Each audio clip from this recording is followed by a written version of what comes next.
Welcome to the second part of week 5, day 1. If you watched the video immediately preceding this one, you heard my kids run into the house yelling my name at the end of our 3rd repetition. So if you're having trouble over the holidays or just with life in general, finding time and space to invest in yourself, know that you are not alone. It's something that a lot of us struggle with, whether it's with your kids or your parents or your family or your friends or roommates or whatever, your pets. There's always something that's trying to get in our way, and that's okay. It's okay.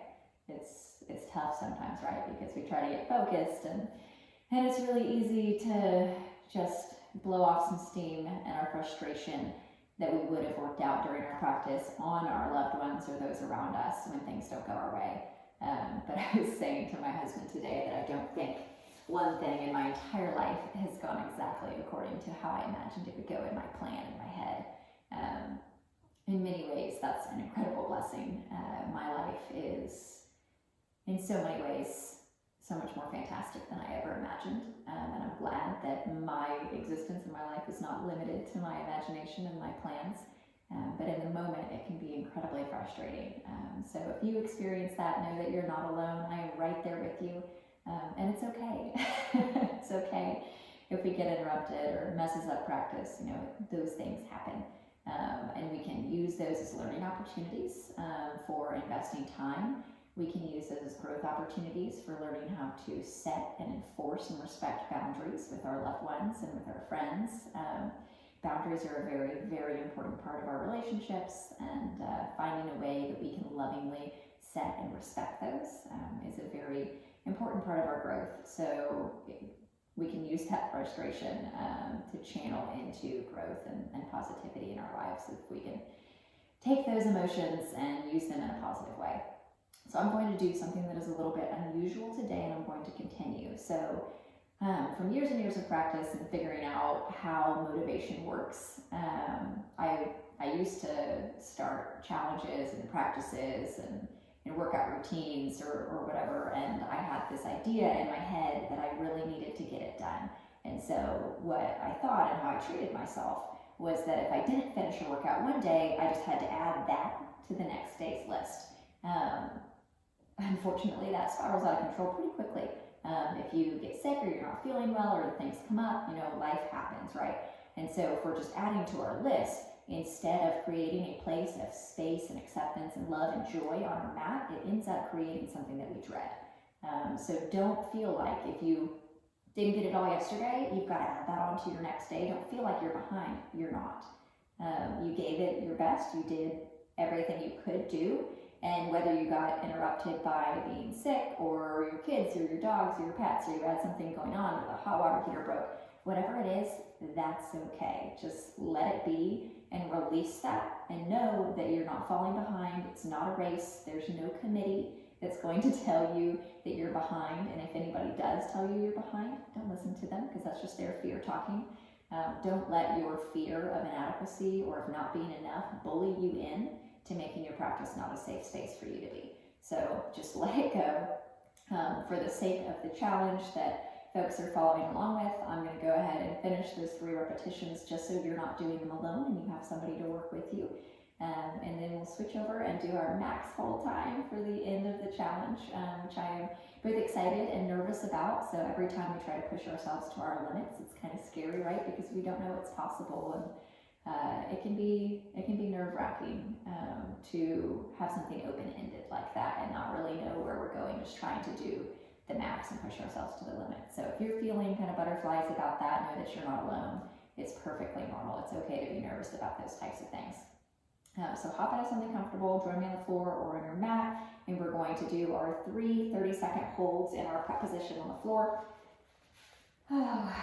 Stretch those legs out. Get settled, sitting up nice and tall. You can roll our wrists out, give them a little massage. Take a nice deep breath. Let yourself know that it's okay. We're here together. You're not alone. We're going to make it happen. It's totally fine. Roll those wrists out. And when you're ready, let's press down into the floor. Shift those hips back. And breathe in. Deep breaths here. We're shifting our hips back just as far as we can, waking the body up, pressing down through our first 3 fingers primarily, remembering to press down through our pinky and our ring fingers as well. Feeling the body tremble, just a few more seconds, we're almost there. You got this. And release. Round 1. It's amazing how much it can warm the body up just for 30 seconds. Roll those wrists out, may stretch in one way, then the other. Give yourself some time and some space. Try to relax into the moment. Don't think about who's going to burst in through the door and interrupt you.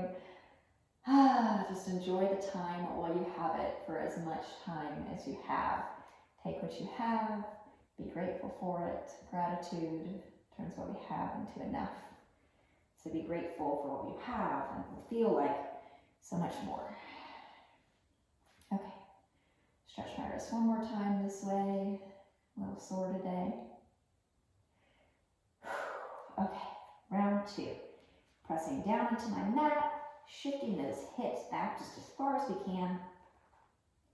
Remember, it doesn't matter here how far you can lift up. It doesn't even matter if you're lifted up at all. If your bottom's still on the floor, that's perfectly fine. You're doing a great job. You're doing good work.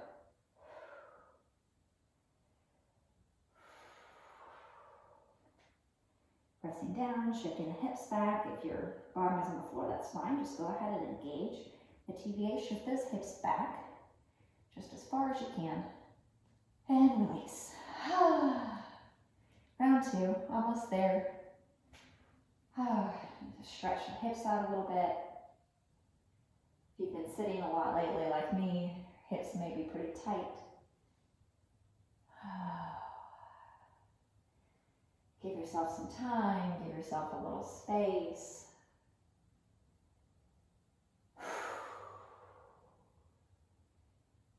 And when you're ready, let's do our last 30-second hold. Stretching those wrists out one more time, feels good. Pressing down, shifting those hips back. Pull back just as far as you can. You may take your mat with you a little bit like I do. If you're experiencing trembling, that's okay. Embrace it. Don't be afraid to shake.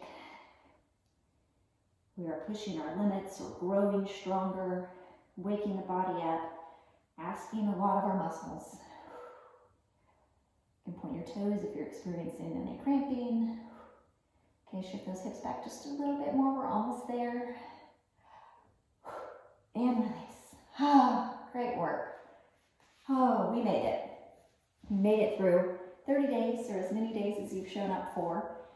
I'm very proud of you, and I'm so grateful to have you here along in this journey with me. Check out tomorrow's video for kind of where do we go from here. We'll go with the max hold time. So whether you can lift up on the blocks, great. If you can't, that's okay too. Do your max prep time. So whatever position you're in, we're just going to hold for the maximum amount of time. And we're going to celebrate the progress that we've made over the last 30 days and talk a little bit about how we sustain that change and continue encouraging ourselves over time.